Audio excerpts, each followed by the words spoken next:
Hello and welcome to Talks with Eckhart Tolle. Today we are reading about the pain body. The greater part of most people's thinking is involuntary, automatic, and repetitive. It is no more than a kind of mental static and fulfills no real purpose. Strictly speaking, you don't think. Thinking happens to you. The statement "I think" implies violation. It implies that you have a say in the matter, that there is choice involved on your part. For most people, this is not yet the case. "I think" is just as false a statement as "I digest" or "I circulate my blood." Digestion happens. Circulation happens. Thinking happens. The voice in the head has a life of its own. Most people are at the mercy of that voice. They are possessed by thought, by mind, and since the mind is conditioned by the past, you are then forced to reenact the past again and again. The Eastern term for this is karma. When you are identified with that voice, you don't know this, of course.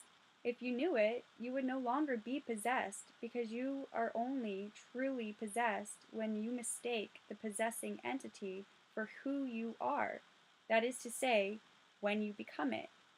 For thousands of years, humanity has been increasingly mind-possessed, failing to recognize the possessing entity as not self.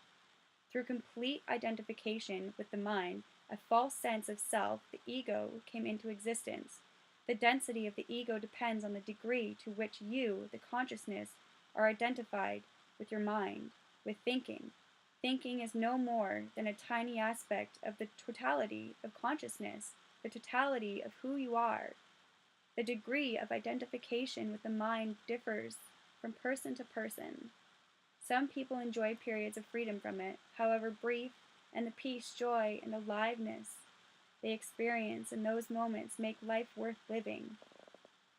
These are also the moments when creativity, love, compassion arise.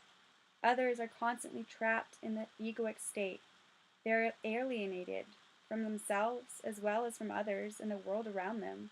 When you look at them, you may see the tension in their face, perhaps furrowed brow, or the absent or staring expression in their eyes. Most of the attention is absorbed by thinking, and so they don't really see you, and they are not really listening to you. They are not present in any situation, their attention being either in the past or future. Of course, exists only in the mind as thought forms. Or they relate to you through some kind of role they play and so are not themselves.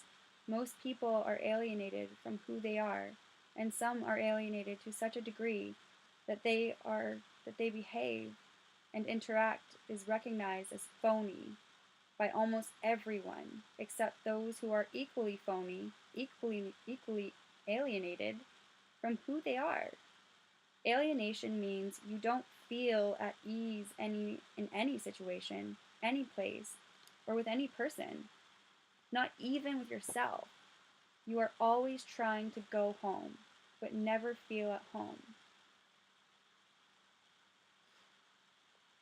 Properly felt is deeply within themselves, and so were able to express it brilliantly in their words. They don't offer a solution. Their contribution is to show us a reflection of the human predicament so that we can see it more clearly. To see one's predicament clearly is a first step towards going beyond it.